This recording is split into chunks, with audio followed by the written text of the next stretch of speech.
Okay, hello everyone. Welcome to the grand finale of the 1v1 beta tournament between Nici in, oh god, yellow? Yes, and in red, Babo. It's so confusing. And I'm joined by the tournament creator, Lovenji, here with me to commentate on this grand finale. How are you doing, Lovenji? You ready for this? I'm excited. It's been a long time in the coming. We have played 74 games in total over just over a month. And it's all come down to this. The grand finals between Nici and Babo, both representing the clan, overpowered. Look at this. This is what Nici has done on all of his PP games. He has just converted the men around his own base. Babo here is in the middle already. He's going to convert. I presume he should go for blues and get them and then maintain and try and get the greens. But we'll see, because Nici is the stronger player and maybe he has the right strats. He's won with this so far and maybe it'll pay off again. He beat Babo earlier like this, so we'll see. Yep, so of course you've already referenced it. Babo was sent to the losers bracket by Nici, and since then he has carved a path for himself through a formidable player in Loot Hill to get to this game again. But look at this, Nici is pushing up to the front into Babo's base. Babo has gone straight for the fire. He's got one fire already. He's going to try and get in the hook quickly. Nici's base is getting built really quickly, as we'd expect from Nici. He's going to convert the men in yellow base here and on the strip. Yep, so I like that movement from Nici. You know, he knows that the Shaman hasn't got the mana to do any real damage. Babo's using the hut to good effect, but Nici's more than good enough to time his blast to kill those fire warriors when they show themselves to shoot. He just wants all of these raves. You know, yellow gets a really strong convert. And Nici's going to use that against them. This is it. This whole 1v1 on a 4v4 map of Pressure Point is still relatively new, and no one actually knows what is the best way to play the level. Babo is going for the whole, I'm going to convert the whole of the map strategy, while Nici is going for the, I'm going to secure my base, and I'm going to take out your main base in the process. And to give Babo credit, if you go into Worldview, it looks a lot better for him than if you just look at his base. You know, you go to Worldview, there's red dots everywhere. Well, he's playing the smart thing. He's putting towers up. He should be getting fire warrior huts behind those towers so he can secure those locations as quickly as possible. So if he does lose his main base, he at least has other bases. He's coming back now to his own base to try and contest it and take it back from Nici. And he's converted on the side strip along his way as well. He's smartly patrolled some of those green base braves, the ones that we keep talking about for getting stuck. And both Shaman go down. Oh, that was crucial. I was thinking Babo is going to lose his Shaman, Nici's going to walk away with this, but that was so good. Both Shamans down. He's going to reset the gameplay Shaman-wise. But my god, look at Nici's base. How has he done this whilst destroying Babo's at the same time? He is so quick, it's phenomenal. It's terrifying when you look at this. You know, you're thinking Babo's got 3/4 of the map. You know, it's looking good for him. Look at all the red dots. Look at all the population. Then you just look at Nici's base, and it's just like it's terrifying. And he's got the 2 warrior huts coming up now. He's going to start pumping warriors as soon as he can. Babo's brought his men back to his own base. He's going to try and get rid of the braves that are attacking his trading huts, and then get some towers up. I would hope to try and secure it. He has got trading huts in green base. He's getting a warrior hut towards blue base. So this is his strategy, but does this strategy work if Nici just plays this one fortified base? The warriors aren't going to get in. So it's up to Nici to sort of... Oh, we've got to pause. We've got to pause. Gives me time to find the...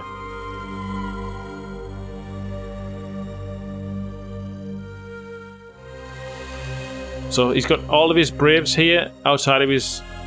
So there's a brave from the wall for it. There's a brave of Nici here, who's in the hut, but all of his braves were stuck, not doing anything because of the bug. Okay, population-wise, we're neck and neck. 69 Nici, 64 Babo. I made it from Nici onto the warrior training hut at blue base. There were a lot of braves there as well. If you're on the drink now, losing braves this early in the game isn't that bad because they will just respawn as wildmen. Global population wise is about 200 before the wildmen stop respawning, so it gives players time to try something creative. You know, attack early, be more risky because they're going to lose the men, but they're going to respawn anyway as wildmen, so they could try and pull something off. But like I said, Nici's base is defended. It's got fire warriors in. It's huge. It's terrifying. But Babo with their warriors in the center strip. Babo himself is sneaking his shaman into Nici's base at the same time. Warriors clearing out the towers at the same time. He's putting his shaman in the back of the base.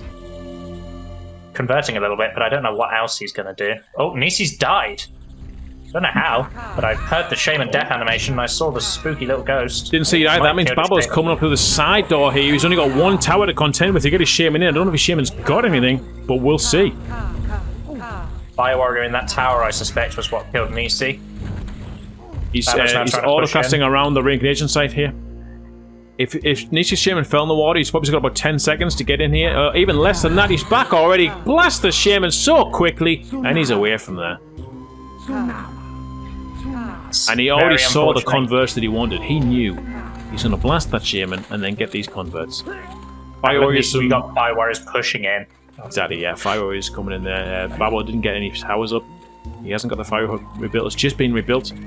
This is looking rough for Babo. I mean, he has got bits on the map, but his base is nothing compared to Nici's. Nici's base is fully built. He's only got a few spots of black base to build. And we're only 6.5 minutes in, and God, yeah, I would not want to be playing Nici right now because these wildmen here, Nici could take as well. Oh, so what I've noticed about how Nici likes to secure blue base is he just builds towards it naturally. So he completely secures the base that he's in, and then just slowly you'll see him keep building huts over towards that strip.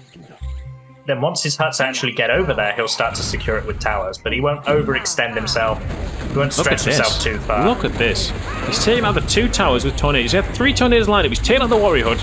This second base here, which looked semi-secured, not massively secured, of course, just 2 towers, but Nici saw it.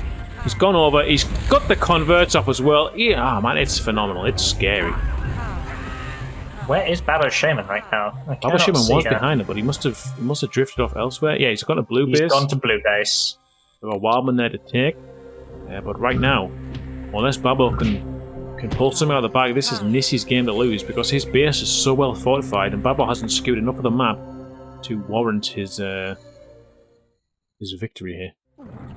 So of course, I think we talked about it a little bit before we both went live, but this is the grand finals and the format for this is slightly different. So of course we're opening with the pressure point game, but loser's map pick will be every map after this run.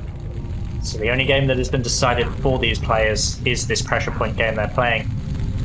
Do you think Babo will be able to come in with some more interesting map choices? We saw him pick Orthrus in his I would love to see another Orthrus pick, Lovenji. If you could pick that, because then it takes a shaman out of the game. It's all about managing your base, getting your troops up, and making the correct engagements, which is something I would like to see. Because without a shaman, this is an entirely different game. You know, if you play something like Age of Empires, for example, where there's no shaman, it's all about mechanics and choosing right engagements, getting the right troops, getting being around, doing everything. We'll see if Babo or Nici is better there. My money would go to Nici, but Babo, yeah, like you said, there's no coin toss, so Babo simply chooses the map, which is really going to mix things up. Babo just took out Nici's only Fire Warrior hut. I don't think it matters at this point in the game, but it is something to call out. Well, I'll try and give you a population count now, Lovenji, whilst Babo's in the back here converting and blasting men. Oh my god, it's humongous! 95 Nici, 17 to Babo. This game's over. 17 was that? 17! Oh, that's painful. That is brutal. That is so savage. is the yeah, Lovenji, I need more whiskey. Is the strategy here what Nici's doing? Solid base, right? It must be, because we've seen several players try to do the whole take the map away from Nici strategy, and Nici allows them to do it and still comes out with these huge advantages. We saw how quickly his base was built, and I just don't know. Perhaps not spreading yourself too thin over a map and only, a bit like in Age of Empires when you find resources that you want, you know, just controlling the areas that you know you can control. Perhaps that's a more effective way of playing this map. It could be, because it also is obviously more, it's easier to defend one base than it is 2 or even 3. like you say, spreading yourself thin there. Babo, I think the thing is, it's worked for Babo in every PP game where he's gone out, converted all these bases, got a huge pop, and just snowballed from there. But against Nici, it just doesn't work. And we can't exactly say Nici's used to this. I mean, yeah, Nici's used to everything, right? He's the best player in the game. Anything you throw at him, he's seen it before. But a 4v4 map played with 2 players. A 2v2 map played with 4 players. 1 player. What day is it? How much wish you ever had, Lovenji? Too much. But I need more. Too Wife, much. where you at? Bring it up.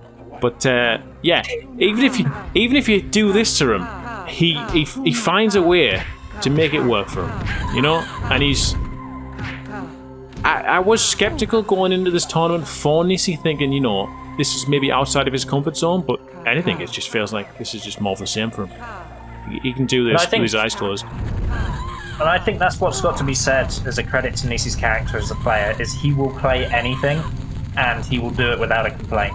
You know, Nici will play any map, any teams, any person, any time, any place. And I think he's really shown that in this tournament, you know. Like you said, this has been completely out of his comfort zone, but you wouldn't know it from how well he's played it.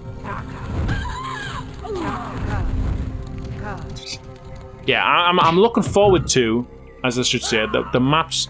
And Babo's giving it up. First game has gone to Nici. Lovenji. It was. I want to say it wasn't easy, but it felt comfortable for Nici there once he's. I don't know, but I'm looking forward to the next maps, Lovenji. I want to see something where Nici's never played on. You know, where he can't go to Worldview and have the same coordinates, where the coordinates are different. He's not going to know Orthrus, for example. We're going to see how he does that. I'm sure Nici will know Orthrus.